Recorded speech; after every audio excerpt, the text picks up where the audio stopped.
சும்மா சொல்லக்கூடாது. உங்க அப்பாவுக்கு செம்ம கட்ஸ் போல அஜய். ஹலோ அங்கிள், அந்த மாதிரி கார் இன்னும் அர்ஜுன் கூட வாங்கல, அப்புறம் எப்படி உங்களால வாங்க முடியும்?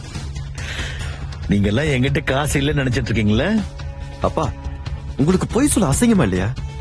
ஏன்பா இன்னைக்கு பார்த்து இப்படி பண்றீங்க? அங்கிள் ப்ளீஸ், நீங்க விளையாடுறத கொஞ்சம் நிறுத்துங்க. ஐயோ, நான் விளையாட்டுக்கெல்லாம் சொல்ல, அது என் கார் தான். அஜய், இந்த இடம் ஒன்னும் அப்பா மாதிரி தேர்ட் கிரேட் பீப்புள் வர இடம் கிடையாது. மில்லியனர்ஸ் அண்ட் பில்லியனர்ஸ் வர இடம். சோ ஒழுங்கு மரியாதையா அவரை வெளியே போக சொல்லு. சார், நிறைய கார் பார்க் பண்ண முடியாம வெளியில நிக்குது, கொஞ்சம் கீ கொடுங்க சார்.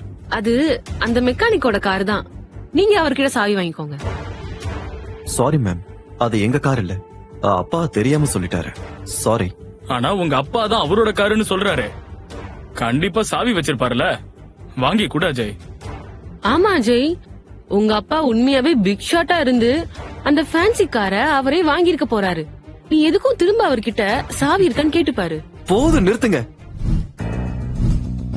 சாரி மேம், அந்த கார் எங்களோடது இல்ல. அஜய், உன் கூட இருக்கிறவங்களே நான் சொல்றதை நம்புறாங்க, ஆனா நீ நம்ப மாட்டேங்கிற.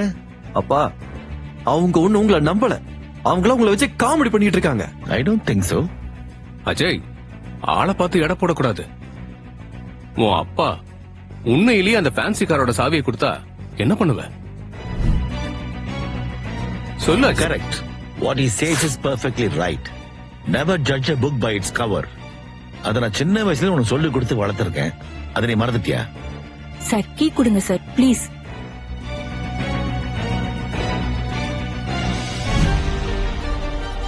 அங்கிள், எல்லாரும் பாக்குறாங்க, நீங்க என்ன பண்றீங்க? உங்க பையனை எம்பாரஸ் பண்றீங்க, உங்களுக்கு புரியுதா இல்லையா? முதல்ல தேடுறத நிறுத்துங்க. ஏன் இரிட்டேட் பண்றீங்க? உங்ககிட்ட அந்த சாவி இருந்தா தானே வரும். ஏதோ பாக்கெட்ல வச்ச மாதிரி தேடிக்கிட்டு இருக்கீங்க.